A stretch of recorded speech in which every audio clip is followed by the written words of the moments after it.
everybody, welcome to Savepoint, where we talk about video game topics that you guys send to us over Twitter, Tumblr, hashtag Savepoint. I'm Nick Rubio. I'm Michael Anthony Torres. I'm Hunter Taylor. And let's get started. Alright, you go first, since you haven't been on in a while. DOA blog from... What? What is this, from Tumblr? Yes, Tumblr. From Tumblr, said Chivalry, Deadliest Warrior expansion beta, multiplayer game mods, and... The hidden PVK2? Yeah, I don't know. I've heard of Chivalry. It's like a... I watched Corey play it. Yeah, it's like a... It's like a fighting game, but like medieval style. And it's first person. Yeah, it's like a first person, like you're in like fucking Julius Caesar time. They threw you in a fucking pit, and you've got a sword and shield, and you got to fight the other guy. I watched Corey play for like an hour, and you cut people's throats, and you hear them like gargle like blood. I'm trying to read this and see like okay. He put Chivalry semicolon Deadliest Warrior expansion beta. Is that a semicolon? Is that a semicolon? I think it's just a colon. Either way, so it's the Chivalry Deadliest Warrior expansion beta, or is it Chivalry Deadliest Warrior expansion beta multiplayer game mods? I think it's the way you just said it. I don't know what you want from us. I think it's the way you said it because Chivalry's already a game, so I think it's okay. It's like a different thing. I don't know what the hidden PVK2 is. Yeah, I just want to know, either way, at the end of the day, I have no idea of anything about it. I'm out on this one. I got nothing. I know about the regular game. The regular game is pretty cool. Like, they give you, like, an objective. Like, they fucking, like... You're like, the grammar scares me. I'm out. I'm outie.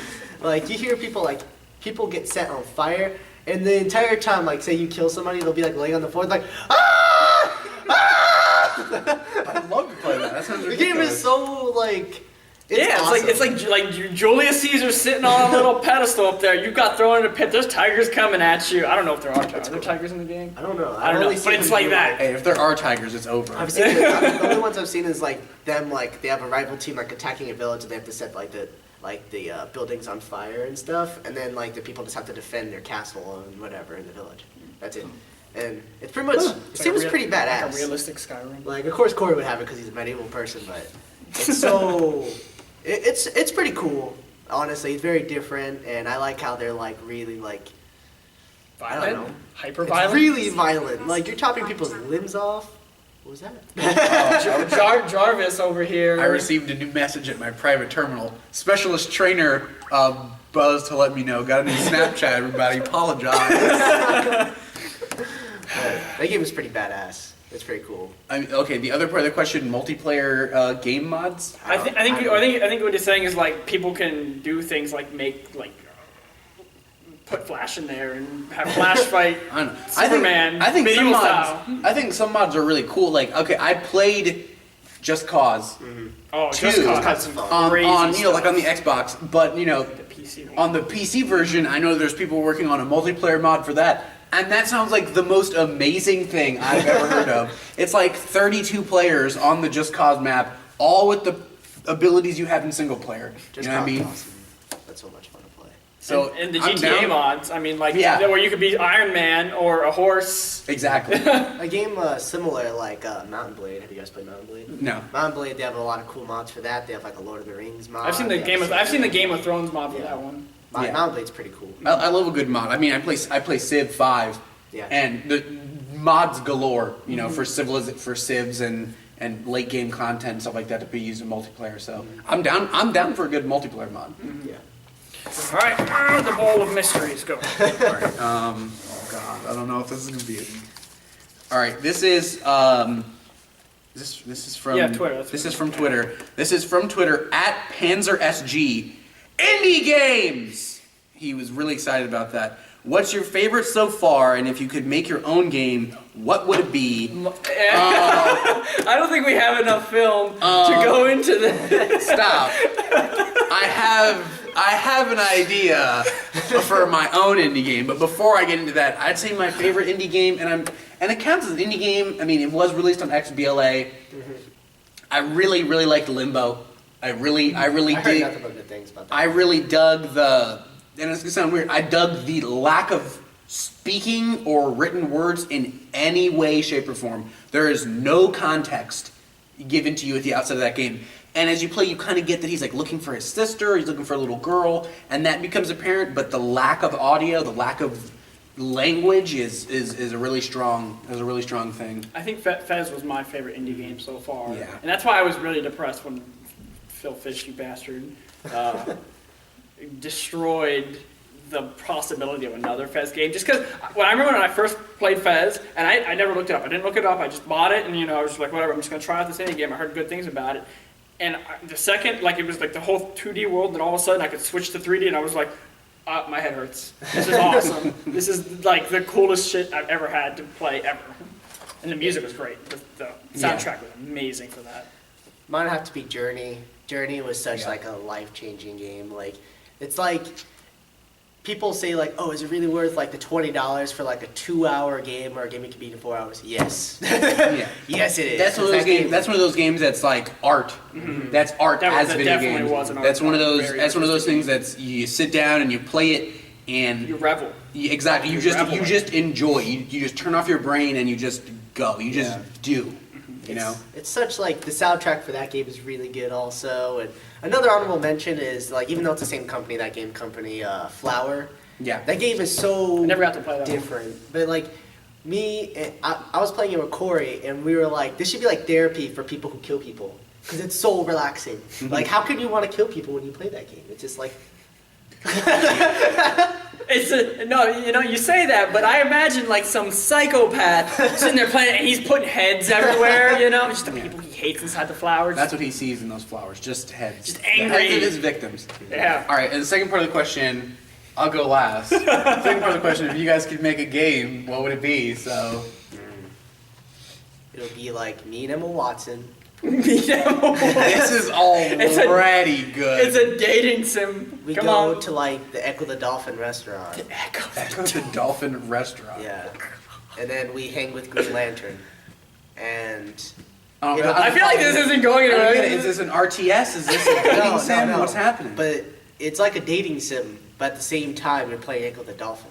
So like so it's like split in half. So like the first half is like, oh hey Emma Watson, how you doing? Oh, I'm doing pretty good. I saw the bling ring. You Okay, did crack. so you have it's a dating sim, and once you like get her into the restaurant, then you guys start playing Echo the Dolphin. Yeah, and then I'm like, hey, let's go. Defending She's like, the okay. universe. Yes. So And that then weird like alien head thing. It's this creepiest thing. Nick? And Emma Watson is like your shield. She's floating around, shooting sharks. she's using her wand. She's God. fucking, like going Harry Potter on that shit. God, I don't know. I've never like really thought like about like a game that I would make.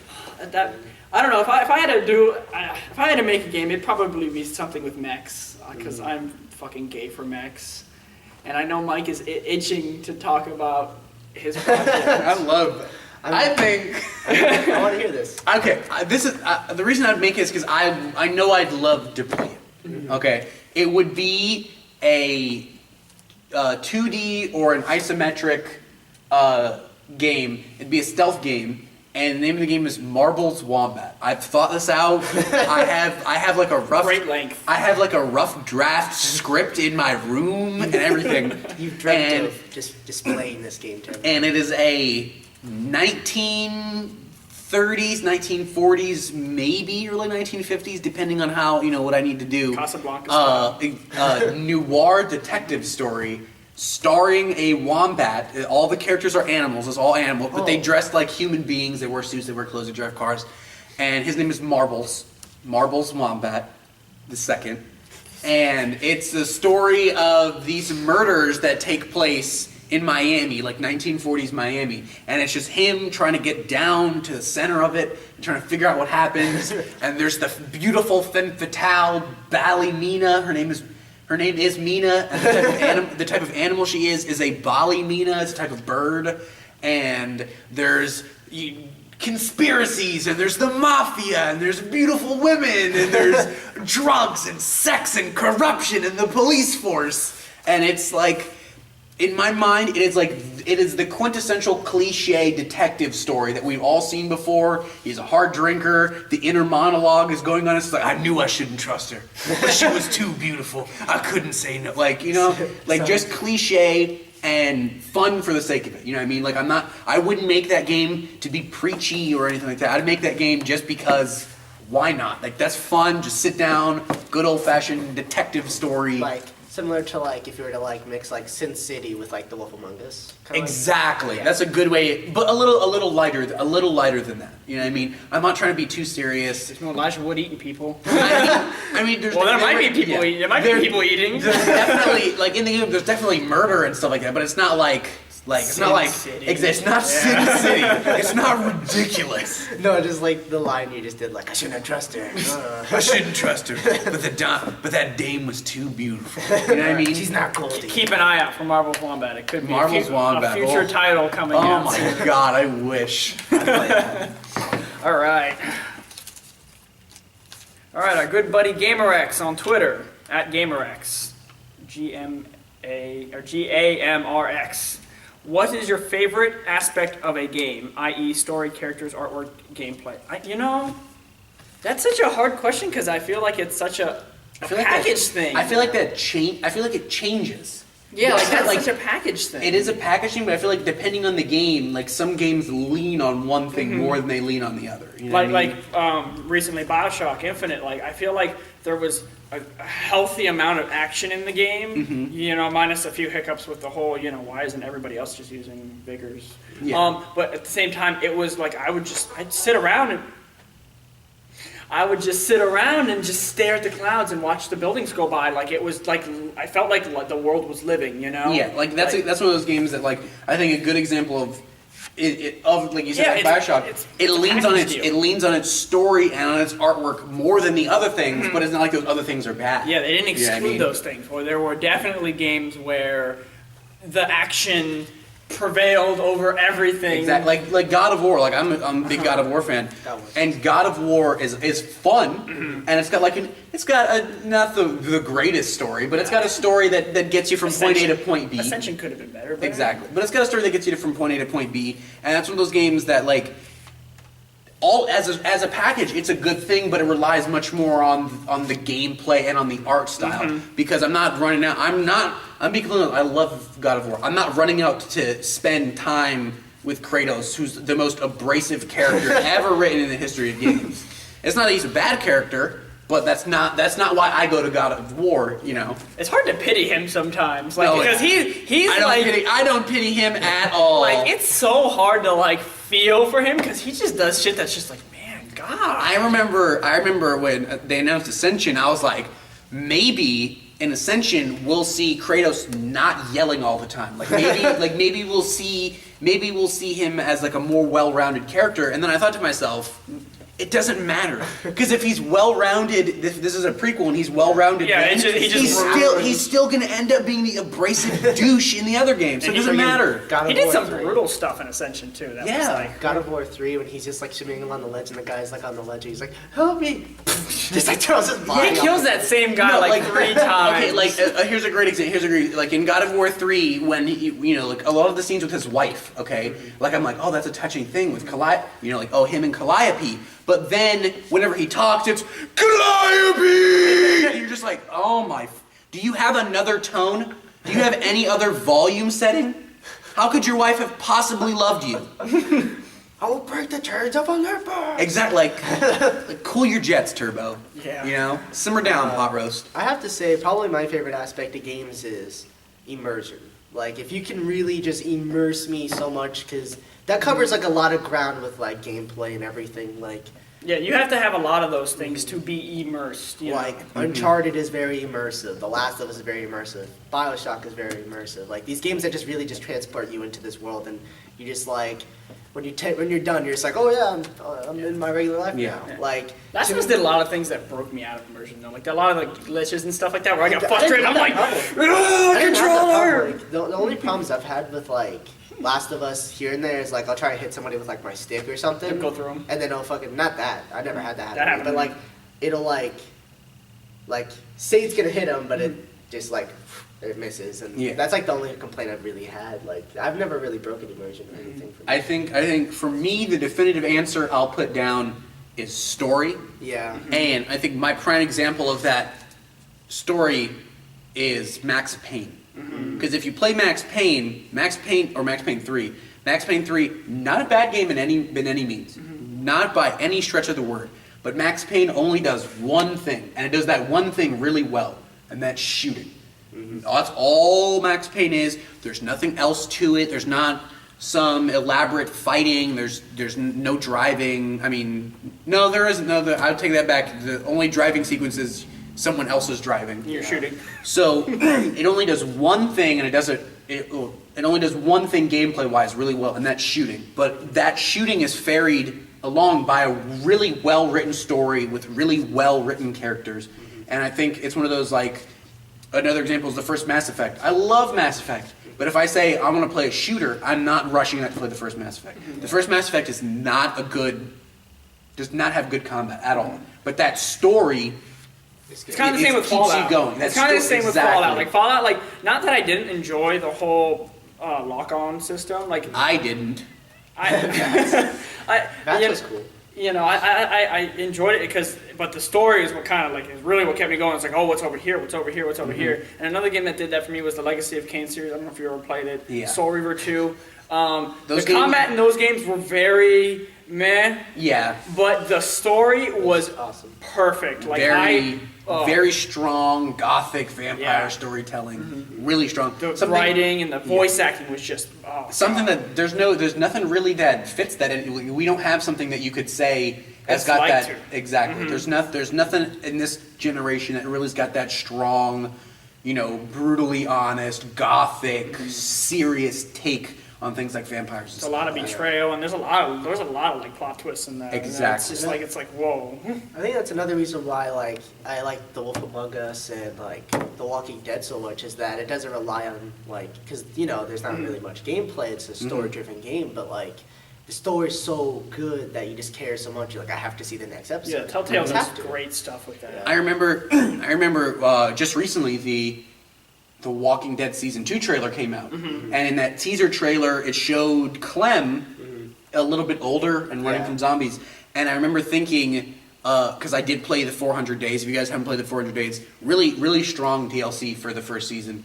And I remember playing the first 400 Days. And of course, they haven't said if the first 400 Day characters are going to be carried over, like the most important characters in Season 2, if they're just going to be cameos. They haven't really said it. And I couldn't help but think all the decisions I've made are going to affect my Clem. And I care about where Clem is going to end up as a character. A girl that is not a real character. You know what I mean? She's not real, but the way that story's written, the way the characters come out, I care for Clem. You put so much into it that it becomes your story. Exactly. I don't know what I would do if I played The Walking Dead and Clem died. I don't know if I would continue. You know what I mean? Yeah. That's what was it? Heavy Rain. That's a good game. Have you played Heavy Rain? Yeah.